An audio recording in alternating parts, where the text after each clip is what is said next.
계속해서 욥의 변론이 나옵니다. 오늘 13장은 구조가 1절에서 19절이 세 친구들과의 그 변론이 담겨져 있고 20절부터 28절까지가 욥이 하나님께 대해서 묻는 형식의 기도문이 나옵니다. 욥은 이 세 친구들과 변론하기가 참 싫어요. 그러니까 수준이 안 맞는 거예요. 누구나 다 고난을 당하게 되면 그 고난의 원인이 어디서 온 걸까, 무엇일까라고 하는 고민은 누구나 다 하게 돼 있습니다. 그 사람의 본능 같은 거예요. 내가 왜 이런 일을 겪어야 되는지, 내가 왜 이런 데서 이런 어려움을 당해야 되는지에 대한 이유를 따져보게 돼 있습니다. 그런데 마치 이 사람이 이런 벌어진 일들에 대해서 따져보지도 생각지도 않았다라고 하는 전제하에서 세 친구는 논박을 하는 거예요. 공격을 하는 거예요. 그러니까 욥은 답답한 거예요. 너희들이 말하는 그것쯤은 벌써 내가 이미 생각해 왔고 또 그동안에 그것들을 늘 생각해 오면서 내가 하나님 앞에 정직하게 서기 위해서 고민하고 또 그렇게 살아오기를 힘썼다라고 하는 거예요. 그런데 그걸 가지고 마치 그것을 내가 생각하지 않은 양 이야기하고 있으니까 얼마나 답답하겠어요. 그래서 20절부터는 내가 너희들과 이걸 가지고 논쟁하기보다는 내가 하나님 앞에 이 부분을 따져 묻고 만약 하나님께서 내게 죄가 있음을 보여주시고 깨닫게 하신다면 나는 그 목숨이 끊어져 사라질 것이다 라고 고백해내고 있다라고 하는 것이죠. 그렇습니다. 누구나 다 실패를 경험하고 또 고난을 경험하고 어려움에 닥쳐요. 뜻하지 않는 그런 재난으로 인해서 어려움을 겪습니다. 그런데 누구나 다 그것이 왜 나에게 왔을까를 고민하게 돼 있어요. 생각하게 돼 있어요. 그런데 마치 그 사람이 아무런 생각도 없는 양, 그 실패의 원인을 그가 판단하지 못할 것이라는 전제하에서 자꾸 이야기를 하게 돼요. 그러나 그렇지 않아요. 사람들은 실패한 이유에 대해서 생각해보고 특히 기독교인들이라면 더더욱 그래요. 내가 혹시 하나님 앞에 잘못한 것이 있지 않을까? 내가 하나님 앞에 밉보인 것이 있지 않을까? 내가 또 누군가에게는 잘못 보인 모습들이 있지 않은가? 이것을 누구나 생각하게 돼 있다는 거예요.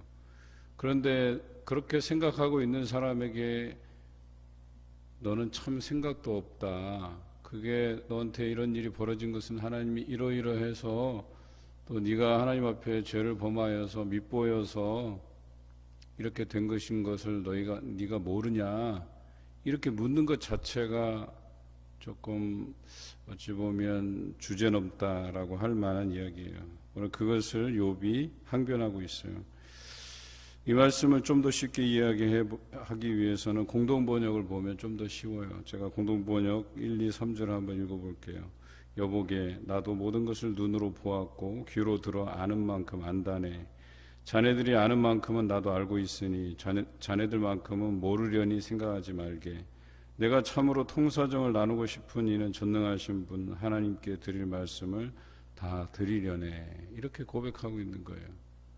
그러니까 이 세 친구의 그 논박이 얼마나 어리석고 한심하겠어요. 이 욥이 듣기에는 평소에 이런 생각을 가지고 산 사람이에요. 그래서 혹시나 연회가 끝나고 나면 나뿐 아니라 내 자녀들이 하나님 앞에 혹시 실수한 것이 있을까 걱정하여서 하나님께 늘 제사를 드렸던 그런 사람이었었어요.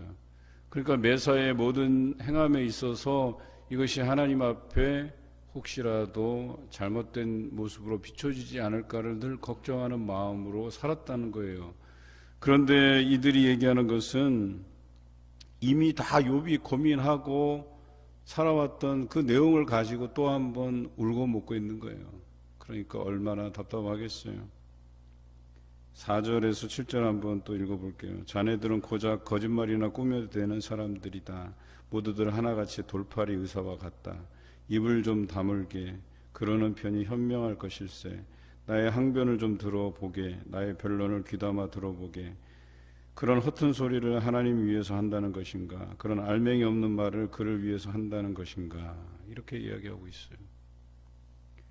지금 욥이 이 세 친구의 이야기들을 대하는 태도를 보면 어찌 보면 굉장히 이거 너무 건방진 건 아닐까? 그래도 그 사람 위해서 한다는 소리인데 왜 이렇게까지 반응을 보일까라고 하는 것이죠. 그런데 이 처음 부분서부터 우리 욥기를 마지막까지 묵상하다 보면 욥의 심정을 이해하게 돼요. 참 이들이 어리석은 말로 심지어는 자신들이 하나님을 변론한다고 하는 이런 일까지 벌이고 있다는 거죠. 하나님이 누군가의 변론을 받으셔야 되는 분이신가요? 역사를 주관하시는 분이신데, 그리고 오늘 욥기의 상황들을 모두 주관하시는 분이신데 그분이 변론을 받아야 될 분이 아니시다라고 하는 것이에요. 오히려 너희가 하나님을 변론한다고 하는 그 소리가 허튼 소리일 뿐이다 라고 이야기하는 것이에요. 알맹이 없는 말이다, 꾸며낸 말이다. 하나같이 하나님을 변론하는 것이 아니라 너희의 의를 드러내려고 하는 짓이다 라고 이야기하는 것이죠. 그리고 8절에 보면 그 사람들의 행태를 아첨이라고 보는 거예요. 하나님을 변호한다는 그 미명 아래에서 하나님께 아첨하는 모습으로밖에 비춰지지 않는다는 거예요. 결국은 그것도 자신들의 의의를 드러내기 위한 것이다. 그런데 9절의 말씀을 보면 하나님이 너희를 감찰하시면 좋겠느냐, 너희가 사람을 속임같이 그를 속이려느냐. 하나님께서 너희의 그 마음의 의도를, 감추인 의도를 끄집어내셔서 사람들에게 들추어내면 너희들 감당할 수 있겠냐, 이런 표현이에요. 욥도 이들의 속내를 알고 있어요. 욥도 니네들이 뭘 얘기하는 건지 내가 알겠다. 그런데 하나님께서 너의 그 속내들을 다 끄집어내면 너희들 감당할 수 있겠냐라고 이야기하는 거예요. 그동안 뭔가 불만족스러웠던 것이 있었어요. 이 욥이 잘 되는 그 꼬라지가 보기 싫었던 거예요. 사람들이라고 하는 게 이 우리 안에 이 본능이 뭐냐면 나보다 좀 잘난 사람이 있으면 못 견뎌해요. 나보다 좀 신앙이 낫다라고 생각하면 못 견뎌해요. 무조건 내가 그 사람보다 나아야 된다라고 생각을 해요. 이런 사람들이 대체적으로 보면 이단에 잘 빠지는 사람들이에요. 뭔가 신앙이라는 것들이 내가 좀 더 낫기 위해서 이 사람보다 뭔가 특별한 것들을 가지기 위해서 자꾸 거기다가 내가 받지 않은 계시적인 부분들을 끼워놓고 보지 않았던 환상들을 자꾸 보았다고 끼워놓고 그러다 보면 우리의 신앙이 다 거짓된 것이 되는 거예요. 속임수가 되는 거예요. 그런데 그것을 하나님께서 다 아신다는 거예요. 감찰하시는 그 하나님께서 우리의 그 속내, 겉으로는 경건하지 않은데 전혀 경건하지 않은, 속이 썩어 문드러진 위선적인 이 부분을 하나님께서 다 끄집어내신다면 감당할 수 있겠느냐라고 하는 거예요. 우리는 우리 안에 이 거짓들을 다 내려놓을 필요가 있어요. 그렇지 않으면 이 욥을 향해서 논박하는 새 친구처럼 되는 거예요.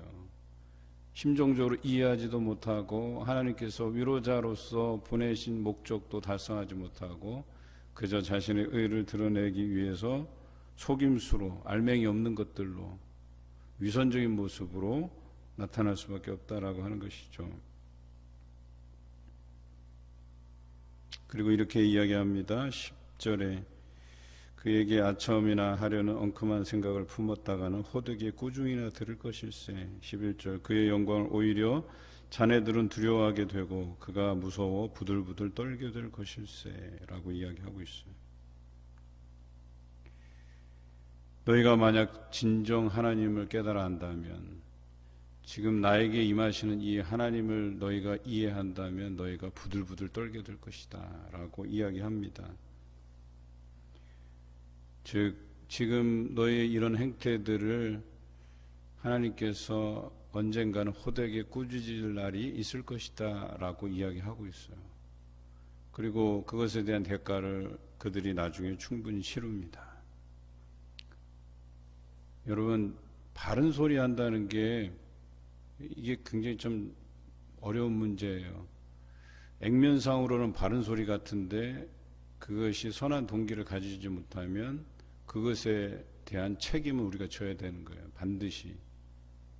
그래서 옳은 소리라도 함부로 해서는 안 되는 거예요. 하나님의 감동하심, 성령의 감동하심을 통해서 그것이 적절한 시기에 거기에 걸맞는 상황에 해야 되는 것이지, 아무 때나 그 말을 뱉었다가는 그것이 속임수가 되고 위선적인 모습이 되고 알맹이 없는 말이 되는 것이고, 하나님에게 호되게 꾸중 들을 만한 이야기가 될 수 있다는 것을 우리가 명심해야 돼요. 그래서 그들이 하나님의 영광을 보는 순간, 깨달은 순간 그 앞에서 부들부들 떨게 될 것이라고 경고하고 있다라고 하는 것이죠. 그들이 한 격언이라고 하는 것이 재 같은 속담이요 너희가 방어하는 것은 토성이니라 라고 이렇게 해 있어요. 자신들을 변론하는 것이라고 이제 이야기하는 거예요. 너희 그 변론하는 것들이, 너희의 의를 나타내는 말들이 결과적으로는 티끌 같은 것, 날려가는 티끌 같은 것이고 흙벽돌에 쓴 답변일 뿐이다. 그러니까 지워 없어질 만한 것들이다, 이런 것이에요. 쓸모가 없는 말들이다 라고 하는 것이죠. 이제 13절부터 욥의 진정한 마음이 나오죠. 너희는 잠잠하고 나를 버려두어 말하게 하라. 무슨 일이 닥치든지 내가 당하리라. 이 상황에 대해서는 내가 더 너희들보다 잘 안다 이거예요. 그러니 좀 잠잠해 달라고 얘기하는 거예요. 너희가 이 전후 사정을 너무나도 모르고 하는 이야기다라고 하는 것을 이야기하고, 처음에는 그래도 정중하게 답변하려고 하는데 이 세 친구가 함께 달려들어서 욥에 대해서 자꾸 찍어 누르려고 하니까, 자기 의를 나타내려 하니까 더 이상 참지 못하고 이제 여기 13절에 표현한 것처럼 잠잠하고 라고 이야기하죠. 나를 좀 내버려 두라. 너희가 말하는 것이 내게는 위로가 되지 않는다라고 이야기하는 것이죠. 그리고 그가 고백합니다. 내가 이를 악물고 목숨을 내걸고 이 상황을 맞닥뜨리겠다라고 이야기하는 겁니다. 어차피 하나님의 손에 죽을 몸이라고 한다면 아무 바랄 것도 없기 때문에 내가 그동안 살아온 그 발자취를 하나님 앞에 낱낱이 말씀드리고 그것에 대한 평가, 재판을 내가 하나님께 받겠다라고 이야기하는 것이죠. 하나님 앞에 나설 수밖에 없는 것. 그런데 위선자라면 감히 하나님 앞에 나설 수 있겠느냐라고 하는 거예요. 여러분, 위선자는 자기를 속일 수 없어요. 내가 거짓된 모습이라는 걸 본인이 알기 때문에 감히 이렇게 욥처럼 하나님 앞에 내 발자취를 다 드러내고 내가 하나님 앞에 점검을 받겠다, 재판을 받겠다 라고 말할 수 없어요. 왜?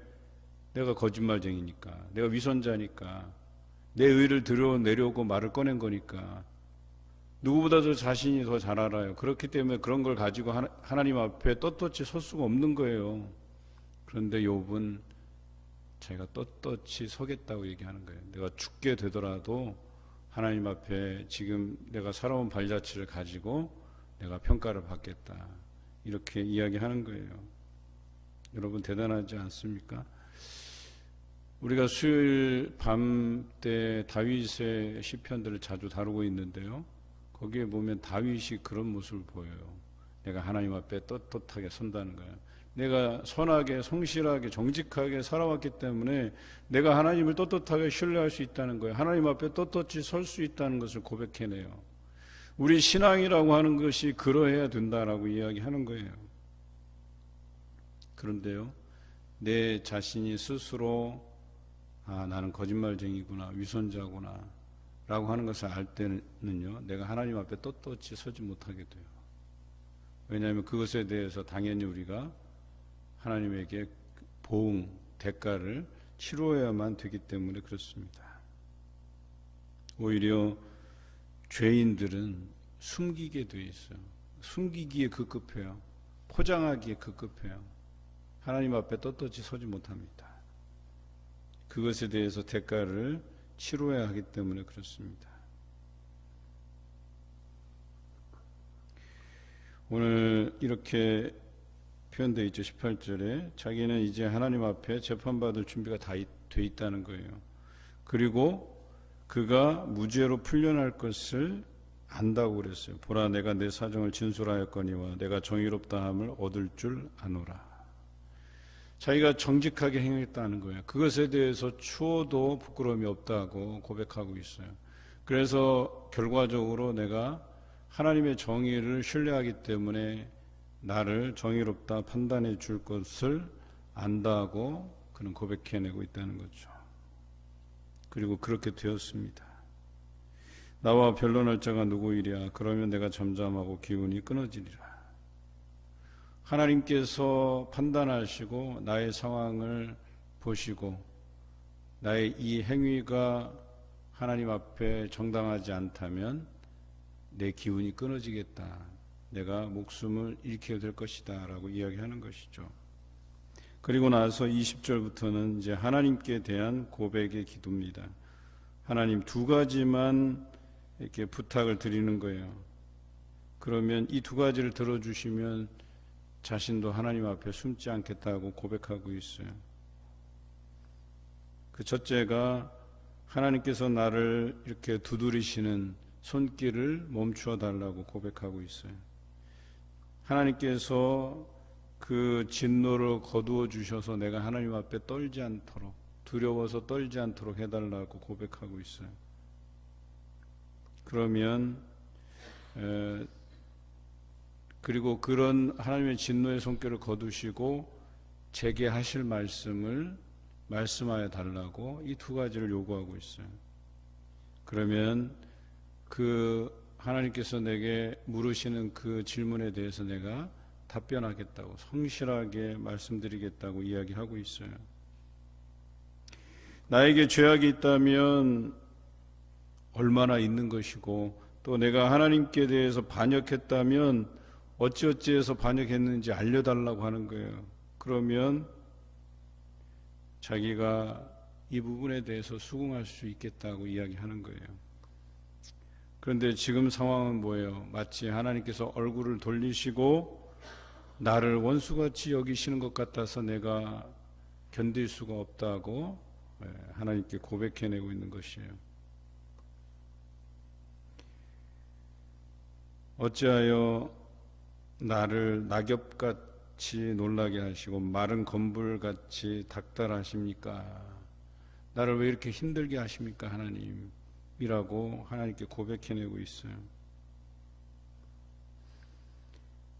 이제 나에게 괴로움이 될 일들을 기록해 두시고 젊어서 저지른 잘못들을 이제 유산으로 물려달라고까지, 물려주시려고 합니까? 라고까지 고백해내고 있어요. 어찌 보면 그가 과거에 저지른 실수가 있을 수도 있잖아요.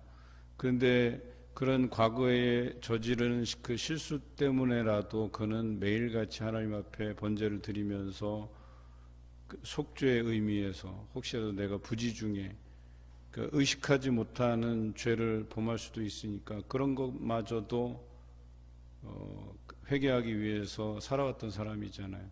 그런데 그런 과거의 젊은 시절의 일까지 하나님께서 기록해서 지금 소급해서 적용하시는 것인지 그것을 묻고 있어요.